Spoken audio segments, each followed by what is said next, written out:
After losing close to $1 million United States dollars, Phil Galfond has decided it's time to put the first challenge on hold in the Galfond Challenge and take a break to try to regroup.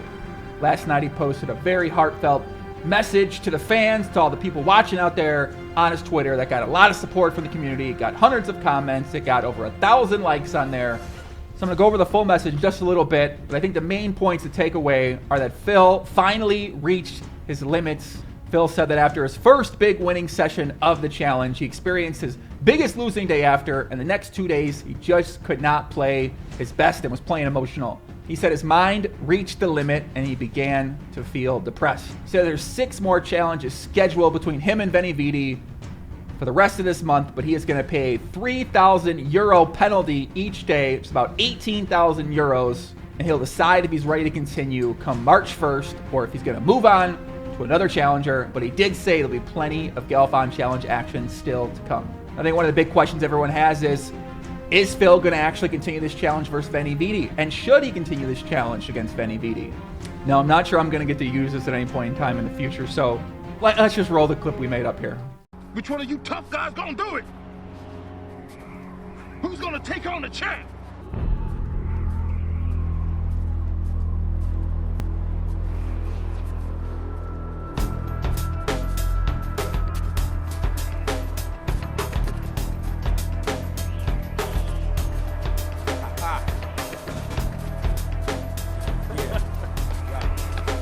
Is this who I think it is? What you all been waiting on? Yeah! That's what's up! If you guys are new to the channel and you like poker content, make sure that you subscribe below. I'm going to be putting up a lot more poker content to come, including a podcast tomorrow with Ben CB from Razor Edge. Great content creator, one of the top coaches out there. Very excited to talk to this guy. And next Friday with the top vlogger on YouTube right now, Brad Owen. Very excited to have him finally on my podcast as well. And if you enjoy the video, make sure you smash that like button below. It very much helps out the channel. So let's take a look at the post that Phil made on Twitter. It said, unfortunately, my downswing in the first Galfond Challenge very much continued. I'm taking a step back to do some thinking. Here's an update along with some more of my thoughts. Now I'm going to give you guys a little bit more insight on where Phil's coming from and how he's thinking out there, because I just kind of assume everyone kind of understands what he's saying. Now, as someone who's experienced $100,000 upswings, $100,000 downswings, fortunately, and who's lost 50 buy-ins in a session, not just once, but twice somehow.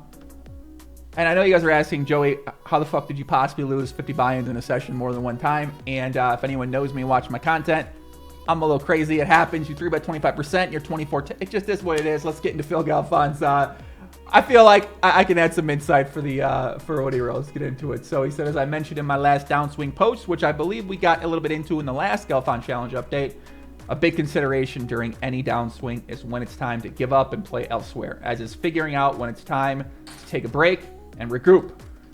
Up until a few days ago, I was very proud of the way I handled a very unfortunate run. I think that I played well and remained as level-headed as can be expected. After a seemingly endless string of losing days, I managed to find a winning one. I won 88,000 euro over a session where I felt great about my play, which had been true for some losing days as well. I got a taste of the downswing ending, and I was excited about the future. And guys, unfortunately, sometimes this is one of the worst things that happens to us, because we're in a downswing, we finally have a winning day, our confidence comes back, and then if we experience some run bad that next session, it comes back at like double sometimes, where it's just like, oh my God, you just can't handle it, and it just emotionally overtakes you where you just have to take a break or you're going to get destroyed. And it looks like that's exactly what happened to Phil, because he says that was followed by my biggest loss yet, 268,000 euro down. I felt some tilt during that session, but managed to play my B game. Again, was proud of myself considering the circumstances. And now you guys got to understand, when you're tilting and when you're playing emotional, if you're playing against weaker players who their A game isn't very strong and their B game's not very strong and their C game's not very strong, you can still compete in that environment. But when you're playing against someone who's on his A game and who isn't making those mistakes, that's just a recipe for disaster, and you got to be aware of that when you're playing. So the next 2 days, unfortunately, I can't say the same thing. In my last couple of sessions, I could tell that I abandoned my game plan for plays that felt better emotionally, and I couldn't seem to gather my thoughts coherently or to make reads like I normally do. I was playing scared. I was expecting to lose. I simply couldn't get my brain to work properly. The most difficult thing about an extended downswing isn't the loss of money, it's the loss of hope. It's the gap between the result and your expectations and how it changes your vision of your poker future. For example, I've lost 900,000 euro, but when comparing my expectation for how this year would go to my new expectations, I've lost much more. For some people, they question whether or not they'll ever be able to win again, and I think that's a very normal feeling a lot of poker players have out there. A lot of guys that I've worked with who I would consider long-time winning players, they go on a little bit of downswing and they barely play for the next month or two, and I never quite wrap my head around why people get to that point, but kind of, I think Phil puts it quite nice. It's just that loss of hope. It's that, well, if I keep playing, I'll just lose more. So instead of playing more, I'm just not going to play, and I'm just going to sit on the sidelines, even though there's a proven track record history of you being a winning player. And also, if you game select to play against the weaker players, you're a huge favorite against those guys. So, but it's really easy to sort of forget that. And as Phil says, right, you just lose the hope. In Phil's mind, he thought he would come into this challenge. He thought he was going to make some money, and it turns out he's down 900,000 euros. So there's really no end in sight for him as well, right? How is he going to make that back? Can he make that back against VeniVedi? To him right now, it just appears that he's not going to be able to do it. So I kept my composure through loss after loss, focusing just on playing the best I could. When I experienced the winning day, I started to believe in my high hopes about the future of the challenge. Remember from my last post, right or wrong, I felt like I had an edge and that things were reasonably likely to turn around. Afterwards, I was quickly and forcefully shown that it wasn't going to happen. I lost that hope and it was replaced by depression. I'm proud of the way I kept it together for so long, but I found my mind's limit.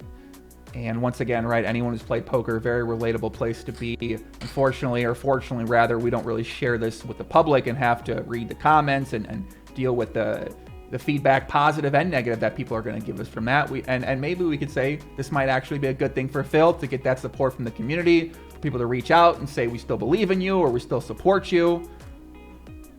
But either way, when you have that depression hit you, it's a shitty spot to be in, and oftentimes it takes time and it takes support from your loved ones to be able to get out of that.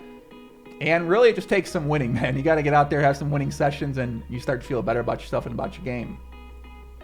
He said, I've experienced downswings of this size before, but this is the first time that one has begun precisely as I kicked off a high-stakes public challenge that I was incredibly excited about. I don't really know whether it was gained and lost hope, fatigue from day after day of intense poker and study, or something else, but I know that I've been unable to play my A or B game. Regardless of where we stood at the start of the match, I'm confident that my C game is a big underdog to VeniVedi's A game. I think we can all agree on that. And I don't believe I can realistically expect to get back to playing my best soon. I took my one allotted day off yesterday to think things over. I've been seriously considering throwing in the towel on this first challenge, accepting defeat, taking a break to reset my mind before heading into the next ones. Remember, 5 more to go. The idea feels awful to me, but so does continuing to play poorly against a really good opponent.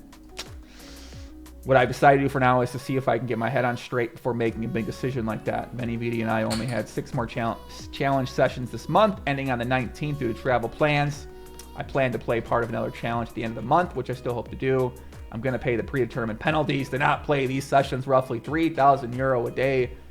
Ouch. Yeah, some people say, why not just quit the session now? Why not quit the challenge now? Why end up paying him this money? But you can tell Phil still really wants to continue. He's hoping that he can get in a clear mind, take a couple days off, spend some time with his family, spend some time talking the great game of Pop with his friends, and hopefully get in a little bit better headspace and feel more positive about the future of where this challenge is going to go. So once I get my brain working again after a little bit of recovery, I'll decide whether I feel ready to continue on March 1st or if it's time to regroup and move on to another challenge. I've had a session win-loss record of 1, 12, and 2. It's not good. Over these first 15 days of play. Technically, I think he's counting a tie. Yeah, he was down. Whatever, it was a tie. It makes sense. I know it has been hard for some of you to watch. ! I hope I feel prepared to come back and put on a good show for you all, but I know that realistically, as much as I don't want to, there's a chance I'll just have to take the loss. Thanks to everyone who has been a part of the challenge and everyone who's been watching, creating content. You're welcome. And talking about the match. I'm sorry for the little break in the action here, but I promised either way there will be plenty of challenge play ahead.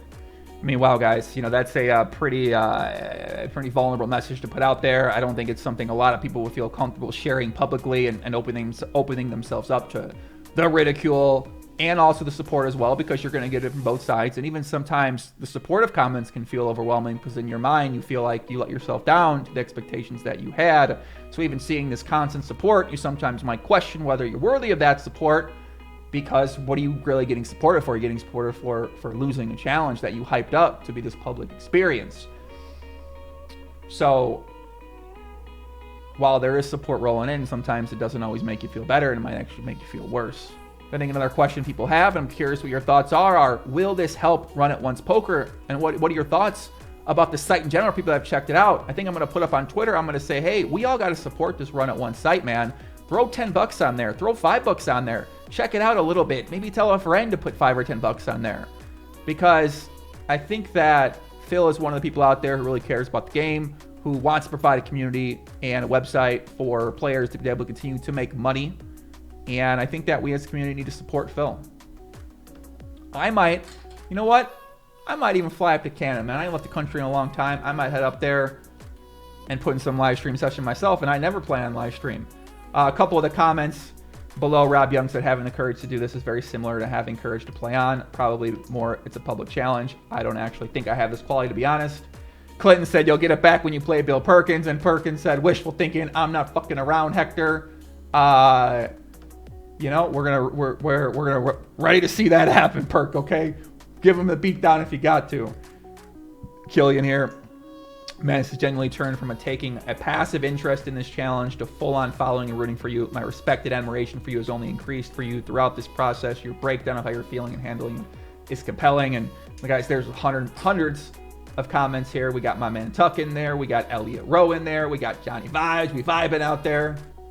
We got my fellow People's Choice Award nominee for the GPI Awards, Ryan DePaulo, in there. All around, guys, a lot of support coming in from all over the poker community, and it's very nice to see. And that's really where we stand right now, guys. So challenge 1 on hold right now. Continue a couple weeks from now. We'll see if it actually does go to VeniVedi or if Perkins is going to be up next. You'd stay tuned to my channel, to my Twitter page or my Instagram page, where I'll be talking more about it. You can, of course, follow Phil on Twitter, where he'll be providing updates. I'm looking to get a podcast with Phil to talk more about it with him. So that's going to be it. That's going to be it for the video, guys. If you enjoyed it, make sure you like the video, comment below.